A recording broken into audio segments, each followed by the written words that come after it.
He thought he was playing the game, but little did he know, the game had already begun without him. This isn't just a story about a poor student marrying a wealthy older woman. It's a story about intentions, deception, ego, and one of life's most painful yet powerful lessons. You only get what you give. He was 28, struggling, drowning in student loans, rent overdue, bank account almost empty, no family support, no real prospects. Every day he saw influencers flaunting watches, cars, vacations, and he started believing that success wasn't earned, it was taken. One night, scrolling through social media, he came across a private Facebook group. Luxury and love, unusual couples around the world. There he saw something strange.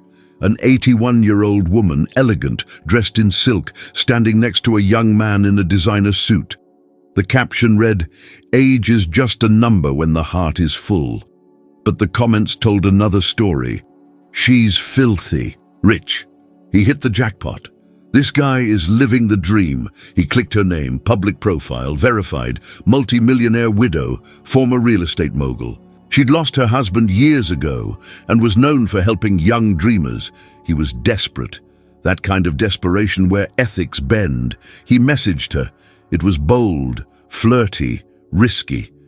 He thought, "What's the worst that can happen?" She replied 2 hours later. To his surprise, she wasn't slow. She was sharp, clever, and asked real questions. What do you want in life? Do you believe in work or luck? Would you marry for love or comfort? He lied, said the right things, painted a picture of a broken soul seeking a second chance. She offered to meet. He didn't hesitate. He borrowed a suit, rehearsed his charm, and took a train to her city. They met in a luxury cafe. She ordered chamomile tea. He faked calm, but inside, he was shaking. He saw the diamond bracelet on her wrist, the Cartier bag, the chauffeur waiting outside. They talked for hours. She laughed at his jokes, listened to his stories, and then, out of nowhere, she said, "You remind me of someone I used to know. I like that." 2 weeks later, she invited him to stay in her guest house. 1 month later, she proposed. He couldn't believe it. This was it, the shortcut he had always dreamed of. He told himself, "It's not love, but I'll pretend. She's happy. I'm about to be rich. Everyone wins." But what he didn't know was this. She had been through far more in life than he could imagine. She had built her empire from scratch. She had lost friends, fought in courtrooms, survived betrayal. She wasn't naive. She was calculating. And behind that gentle smile, there was a mind that never stopped analyzing. He didn't care. He saw the wedding as his golden gate. He was charming, affectionate, even romantic. He played the role of a devoted partner, and she never once looked away. During the private wedding, only a few guests were allowed. No cameras, no press, just a quiet ceremony in her garden. She wore a white dress. He wore confidence. He thought, "I've made it. I've finally beaten the system." But what he didn't realize was that real success can't be stolen. It must be earned. And when you skip the climb, you miss the lessons. On their honeymoon, he asked questions about her fortune. She answered vaguely. He tried to bring up shared accounts. She deflected. Still, he didn't suspect anything until the morning of the 7th day. He woke up. She was gone. No message, no goodbye. Instead, her assistant approached him with a sealed envelope, and that is where everything began to fall apart. He opened the envelope with trembling hands. What he found inside wasn't what he expected. There was no check, no bank transfer receipt, no key to a luxury car, no welcome to his new life of wealth. Instead, it was a letter, handwritten. The paper smelled like her perfume. The ink was real, not printed. She had written every word herself. It said, "Before you try to build your future on someone else's past, learn who you are without a mask. Marriage without truth is not a blessing. It's a burden. You played your part, but so did I. Now, let me show you what you really married." Below the letter was a name and address. It wasn't a mansion, it wasn't a bank, it was a foundation, the Rebecca Carlyle Institute, home for abandoned youth. He was confused, angry. He called. Her? No answer. He texted her, no reply. He drove to the address, frustrated, trying to stay calm. When he arrived, he expected a trap, a joke, but what he saw shocked him. It was a modern building, children playing, volunteers smiling. A woman greeted him. "Oh, you must be the new husband. She told us you'd come." She handed him a file. Inside were pictures, documents, videos. It was her life, not the glamorous one he thought he knew, but the one she had survived. She was born in poverty, one of 6 children. Her father disappeared. Her mother worked 2 jobs to survive. At 14, she was selling fruit on the street. At 18, she cleaned houses. At 21, she opened her first small real estate office with borrowed money. She was rejected, mocked, cheated, but she never gave up. By 35, she owned 40 properties. By 50, she was a millionaire. And after her husband died, she turned her focus to something else, giving second chances to those who think they don't deserve one. Every year, she picked one person, just one, someone who was smart but lost, talented but selfish, ambitious but broken. She'd observe them, talk to them, test them, and offer them a deal, not a gift, not a shortcut, a challenge. Some walked away, some failed, a few changed forever. She didn't marry him because she needed love. She married him to wake him up. Everything he thought was a manipulation was a mirror. She saw through him from the beginning, his lies, his charm, his plan. She had seen it all before, but she also saw something else, a man drowning. Not in poverty, but in ego. And ego is the most dangerous poverty of all. She wasn't punishing him. She was exposing him, not to shame him, but to give him a choice. He sat in the foundation's garden, the file still open on his lap. He looked at the faces of children. She had helped, some now doctors, others teachers. One was even a lawyer in her company. And then he saw the last page, a note typed and signed. If you're reading this, it means you still have time. Money doesn't change you. It reveals you. Use what I've shown you, or walk away and lose it all. The real fortune isn't in what I own. It's in what I've learned to let go. He broke down, not because he lost something, but because for the first time, he saw what he had become, all. His life, he blamed others, his family, the system, the world. But now he understood he was the architect of his own collapse. And maybe this was his only chance to rebuild. He stayed seated in the garden of the foundation for over an hour. The sounds of laughter from the children playing nearby, the fresh air, the scent of lavender growing by the pathway. It all felt surreal. How had he gone from planning to live off a rich woman's fortune to sitting in the middle of a sanctuary built from her pain and resilience? He remembered her words from the wedding day. They echoed differently now. You think you're choosing me, but maybe it's me who's choosing you. He had smiled arrogantly back then. Now he understood the power behind those words. She hadn't chosen a lover. She had chosen a project. But more than that, she had chosen someone she believed could be redeemed. He returned to the house that evening. It felt different, not like a golden cage anymore, but like a place filled with questions waiting to be answered. She was in the study, reading. No jewelry, no glamour, just a calm presence, like someone who had made peace with life. He stood there silently until she looked up.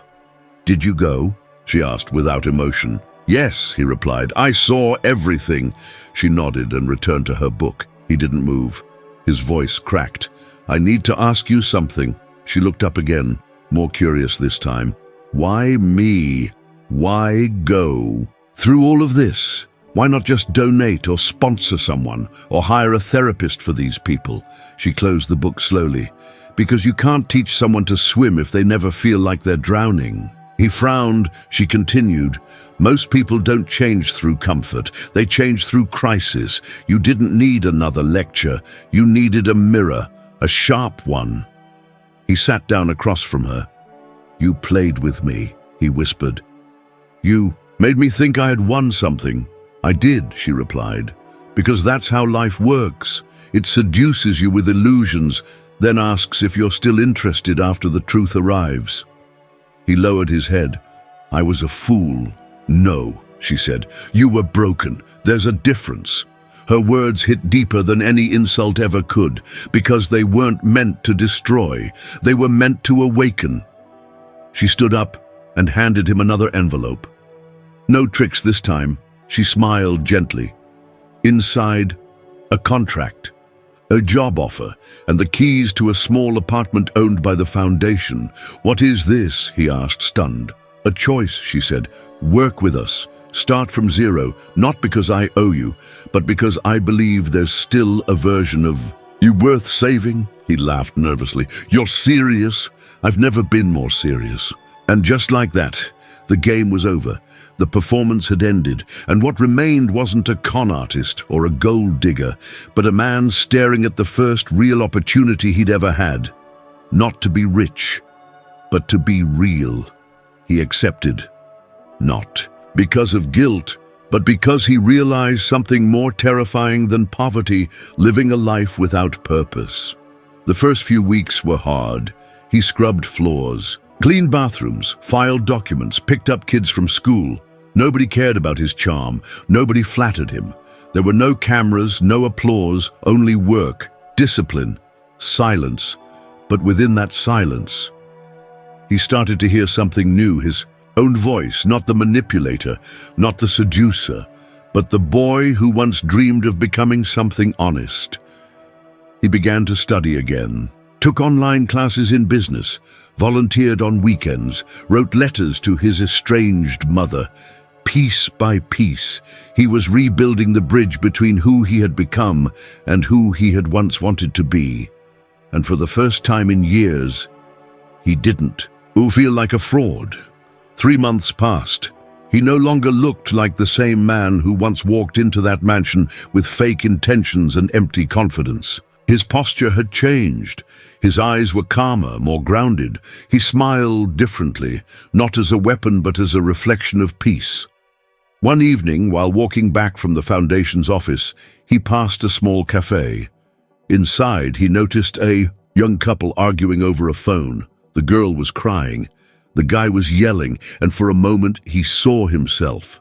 Not long ago, he would have taken advantage of that scene, perhaps offered the girl a fake shoulder to cry on, pretended to be a savior only to use her pain for his benefit. But now, he walked away, not out of fear, but out of respect. Because healing doesn't just change what you do, it changes what you no longer have the heart to do. That night, he found a letter waiting for him at the apartment, handwritten, elegant, from her. "You've passed the first test, humility. The second will be harder, forgiveness. Not from me, but from yourself." He read it twice. It didn't make full sense yet, but something about it stirred his soul. The following week, the foundation organized a retreat in the countryside for youth in recovery. He volunteered to go. During the trip, he bonded with a boy named Raphael, 17 years old, shy, withdrawn, addicted to painkillers since age 14. No father, mother in jail. Raphael didn't speak much, but when he did, it was with fire. Why do people pretend to care? They don't.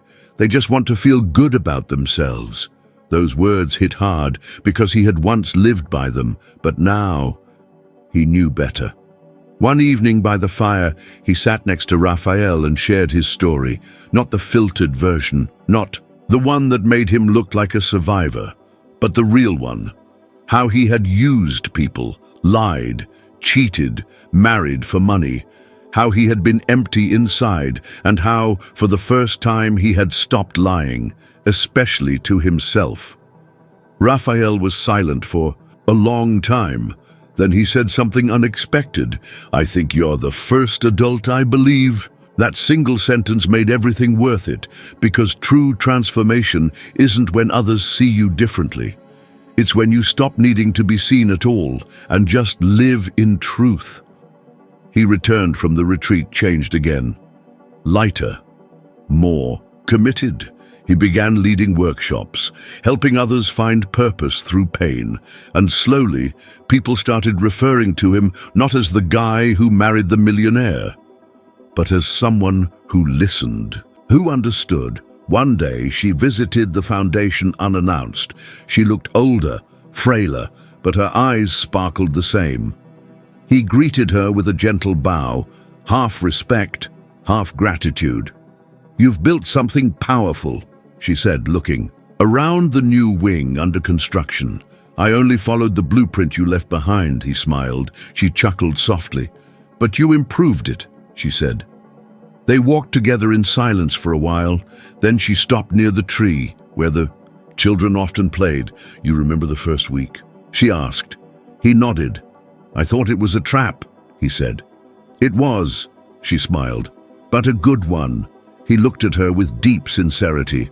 "I'm sorry," he said, "for who I was." "I'm not," she replied, "because who you were made you strong enough to become who you are." And that was the lesson he would never forget. Life doesn't punish you for being lost. It waits to see if you want to be found. A week later, she passed away peacefully in her sleep. No grand announcements, no drama.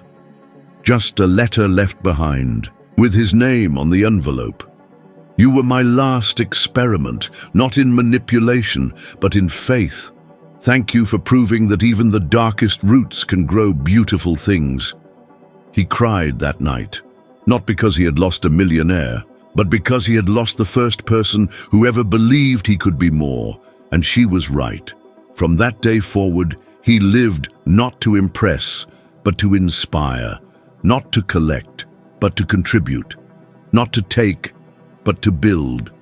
Because sometimes, the most unexpected people walk into your life not to change you instantly, but to challenge every excuse you've ever made about why you couldn't become better. And when that challenge comes from someone who once saw through your lies and still chose to offer you a path, you walk it with honor, with humility, and with the silent promise to never go back. Months after her passing, he sat alone in the foundation's office, going through some of her old journals. Neatly handwritten entries, precise, thoughtful. Each page revealed parts of her mind, how deeply she observed the world, how much she had hoped for someone to carry her legacy, and how she never truly stopped believing in redemption. One entry, dated just days before they met, read, "If one broken soul can find their way back, maybe I'll know that mine has done something meaningful before the end." He closed the journal and exhaled deeply. What had started as a selfish decision, marrying her for money, had turned into the deepest education of his life. He hadn't just learned about wealth, he had learned about humanity, about patience, about choice, about the kind of love that doesn't need romance to be pure. She had never tried to change him by force. She simply gave him the space to discover who he could become, and he had. Now, people came to the foundation from all over the country. They weren't just broken souls looking for help. They were fighters, dreamers, forgotten geniuses waiting to be seen. And when he spoke to them, he never brought up his title. He never mentioned her fortune. He only said, "I was once you, and someone gave me a chance. I'm just here to return it." Each room of the foundation now held parts of her vision: reading rooms, therapy spaces, gardens for meditation, and a giant mural at the entrance, painted with the words she had once written to him: "You were my last experiment in faith." The public never really knew the full story. Some tabloids still called it a scandal. Others thought he faked his transformation for publicity. But he didn't care, because truth doesn't beg to be believed, it simply endures. On the 1-year anniversary of her passing, he held a small private event. Only a few people were invited, those whose lives had been changed. At the end of the night, he stood before them and said, "The greatest inheritance she left me wasn't her money. It was a mirror, one that forced me to look at myself until I stopped lying, one that showed me I wasn't a monster, just a man who had been scared for too long." He paused. We all think we need to be loved to become better. But sometimes what we need first is to be seen, and then to be forgiven, especially by ourselves. The audience was silent. Some were crying. Then someone asked, "Do you regret marrying her?" He smiled. "I regret my intention, but I'll never regret the woman. She saved my life without ever raising her voice." That night, he returned to the apartment they once shared.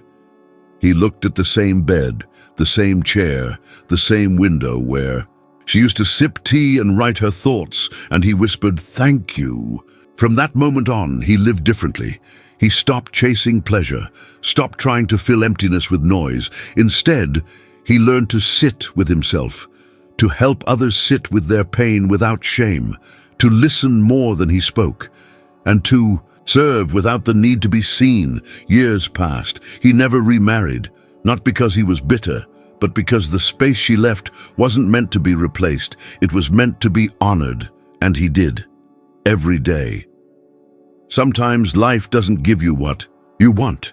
It gives you what you need, but hides it so well you have to lose everything to see it. She had been that gift, wrapped in confusion, delivered in silence, opened slowly through the fire of truth, and in the end, her biggest test had become his greatest transformation.